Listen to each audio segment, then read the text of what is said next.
누가복음 12장 13절에서 34절 말씀입니다. 무리 중에 한 사람이 이르되 선생님 내 형을 명하여 유산을 나와 나누게 하소서 하니 이르시되 이 사람은 누가 나를 너희의 재판장이나 물건 나누는 자로 세웠느냐 하시고 그들에게 이르시되 삼가 모든 탐심을 물리치라. 사람의 생명이 그 소유에 넉넉한 데 있지 아니하니라 하시고 또 비유로 그들에게 말하여 이르시되 한 부자가 그 밭에 소출이 풍성하며 심중에 생각하여 이르되 내가 곡식 쌓아둘 곳이 없으니 어찌할까 하고 또 이르되 내가 이렇게 하리라. 내 곡간을 헐고 더 크게 짓고 내 모든 곡식과 물건을 거기 쌓아두리라. 또 내가 내 영혼에게 이르되 영혼아 여러 해 쓸 물건을 많이 쌓아두었으니 평안히 쉬고 먹고 마시고 즐거워하자 하리라 하되 하나님은 이르시되 어리석은 자여 오늘 밤에 내 영혼을 도로 찾으리니 그러면 내 준비한 것이 누구의 것이 되겠느냐 하셨으니 자기를 위하여 재물을 쌓아두고 하나님께 대하여 부유하지 못한 자가 이와 같으니라. 또 제자들에게 이르시되 그러므로 내가 너에게 이르노니 너희 목숨을 위하여 무엇을 먹을까 몸을 위하여 무엇을 입을까 염려하지 말라. 목숨이 음식보다 중하고 몸이 의복보다 중하니라. 까마귀를 생각하라. 심지도 아니하고 거두지도 아니하며 골방도 없고 창고도 없으되 하나님이 기르시나니 너희는 새보다 얼마나 더 귀하냐.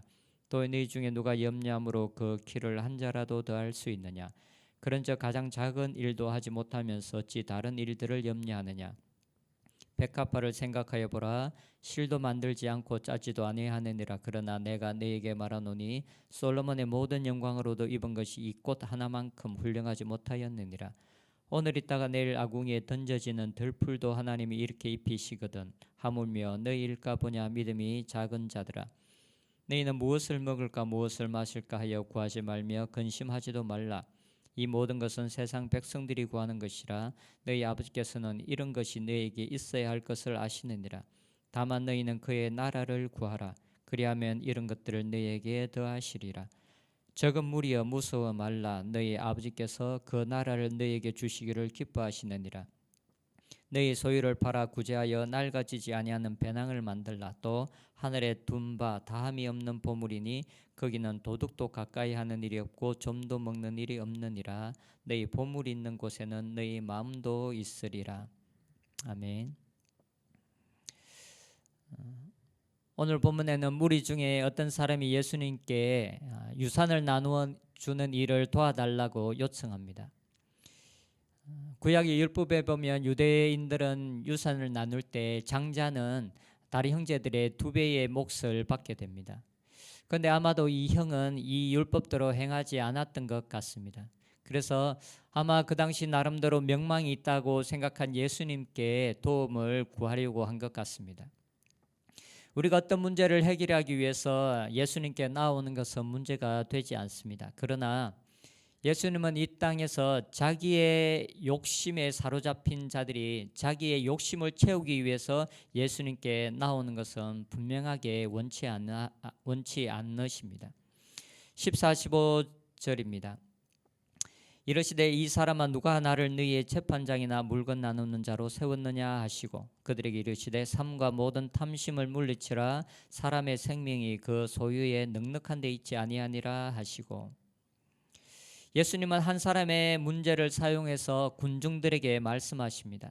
삶과 모든 탐심을 물리치라.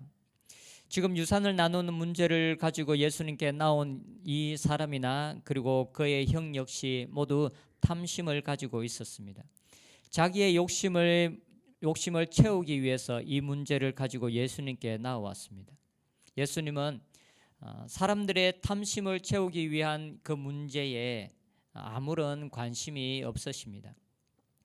오늘 우리가 본 이 개역개정에는 탐심이라고 번역되어져 있는 이 단어가 단지 재물에 대한 문제만을 말하는 것은 아닙니다. 이것은 재물뿐만 아니라 탐욕, 욕심에 대한 것입니다. 그래서 다른 번역본을 보면 탐욕, 탐심, 욕심이라고 번역하고 있습니다.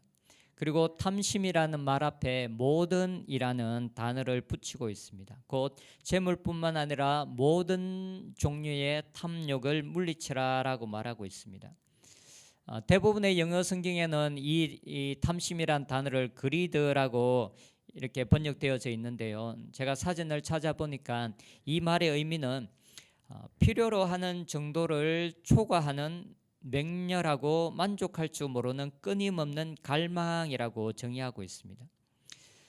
각 개인마다 필요로 하는 어떤 정도가 있는데 그것을 초과해서 가지고 싶고, 그리고 그것을 가지고 싶은 맹렬하고도, 그리고 가졌음에도 만족하지 못하는 끊임없는 만족할 수 없는 갈망이라고 말하고 있습니다. 곧 모든 영역에서 내가 필요로 하는 것을 뛰어넘어서 계속 채우고자 하고, 채우지만 만족하지 못하는 마음입니다. 그래서 이런 욕망은 사람들마다 다른 모양으로 나타나게 되는 것 같습니다. 어떤 사람들은 먹는 것을 통해서 이 탐욕의 마음이 일어납니다. 먹어도 만족할 수가 없습니다. 그래서 어떤 사람들은 입는 것을 통해서 나타나기도 하는 것 같습니다. 계속적으로 필요 이상의 옷들을 계속적으로 살 수도 있습니다. 그리고 어떤 사람들은 정욕을 통해서 나타나기도 합니다. 그리고 이 세상의 대부분의 사람들, 많은 사람들은 이것이 재물에 대한 탐욕으로 나타나게 됩니다. 아무리 가져도 만족함을 모르고 계속 가지려고 합니다. 필요한 모든 것을 가졌음에도 불구하고 만족하지 못하고 계속적으로 가지려고 하는 것, 이것이 바로 성경이 말하는 탐욕, 탐심입니다. 그리고 예수님은 이런 모든 종류의 탐욕을 물리치라라고 말씀합니다. 그러면서 예수님께서 한 부자에 대한 비유를 말씀하십니다. 한 부자가 있습니다. 이 사람은 밭에 소출이 풍성하게 되었습니다. 그래서 자기가 가진 곡간으로는 이미 그 곡간이 차 있었기 때문에 그 소출을 다 담을 수가 없을 정도였습니다. 그래서 그는 어떻게 할까 고민하다가 그 곡간을 헐고 그리고 더 큰 곡간을 짓습니다. 그런데 예수님께서 이 부자에 대해서 말씀하실 때 계속적으로 사용하고 있는 단어가 있습니다. 그것은 쌓아라는 단어입니다. 예수님은 이 부자에 대한 비유를 16절에서 21절까지 말씀하시면서 4번에 걸쳐서 사타라는 단어를 사용해서 이 부자를 표현하고 있습니다. 17절에 보면 내가 곡식 쌓아둘 곳이 없으니 어찌할까? 18절에는 곡간을 헐고 더 크게 짓고 내 모든 곡식과 물건을 거기 쌓아두리라. 19절 영혼아 여러 해 쓸 물건을 많이 쌓아두었으니. 그리고 21절에 자기를 위하여 재물을 쌓아두고 하나님께 대하여 부유하지 못한 자가 이와 같으니라 라고, 이렇게 예수님은 계속적으로 사타라는 단어를 사용해서 이 부자에 대해서 설명하고 있습니다. 이 부자는 쌓아두기를 원했습니다. 이 사람은 이미 부자였습니다. 자기가 곡간이 있는데 이미 그 곡간은 가득 차 있었습니다. 하지만 만족하지 못합니다. 그래서 그는 더 쌓기를 원하였습니다.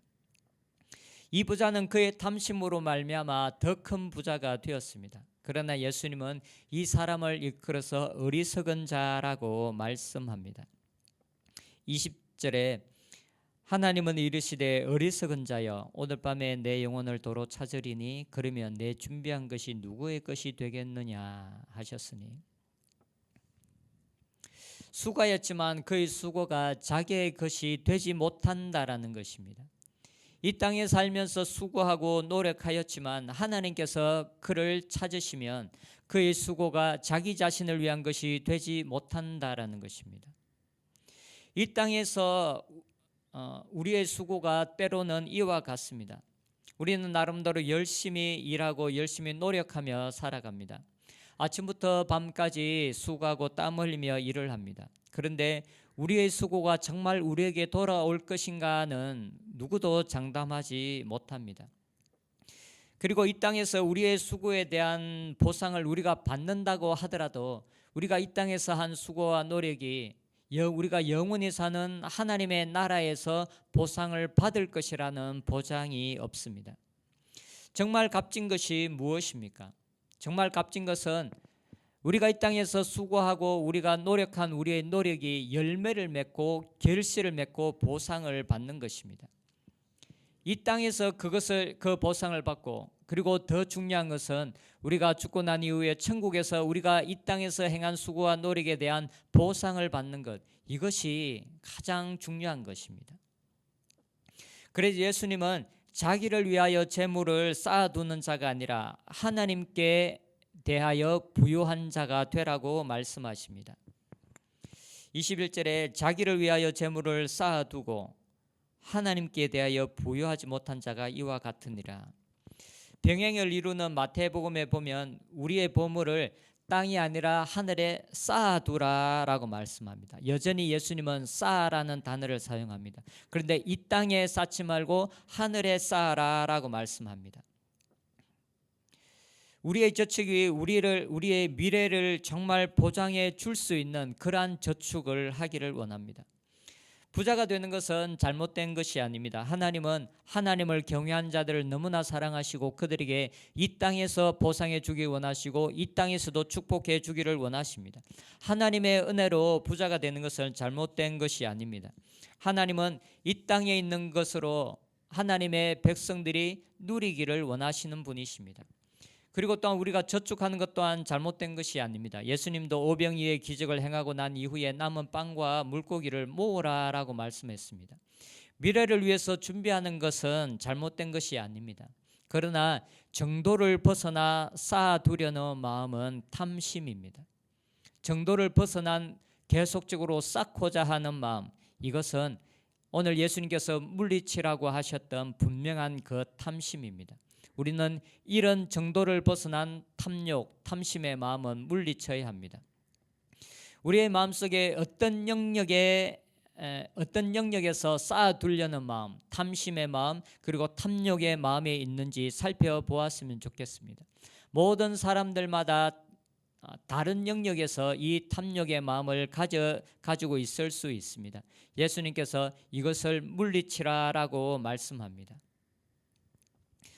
예수님께서 말씀하신 것처럼 우리가 이 땅에서 수고하고 노력한 것, 쌓는 것이 바로 하늘에, 이 땅에서 쌓는 것이 아니라 하늘에 쌓는 은혜가 있었으면 좋겠습니다.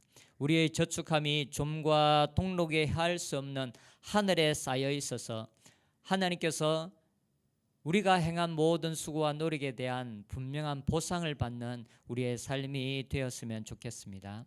기도하겠습니다. 삼가 모든 탐심을 물리치라고 하신 주님의 말씀을 우리의 마음속에 새기고 우리의 마음속에 어떠한 형식의 어떠한 형태의 탐심과 탐욕이 있는지 하나님 우리가 우리 자신들을 잘 살펴보게 하여 주시옵소서. 그리고 우리의 마음속에 빛을 비추셔서 어떤 형태의 어떤 모양의 탐심과 탐욕이라도 우리가 물리치고 우리가 이 땅에서 쌓아두려는 마음이 아니라 하나님 나라에 우리의 모든 것을 쌓는 삶을 살게 하여 주시옵소서. 그리하여 우리가 이 땅에서 수고하고 노력한 우리의 모든 노력과 수고가 열매를 맺고 결실을 맺고 하나님에 의해서 보상받는 삶을 살 수 있도록 은혜 내려 주시옵소서. 예수님의 이름으로 기도드립니다. 아멘.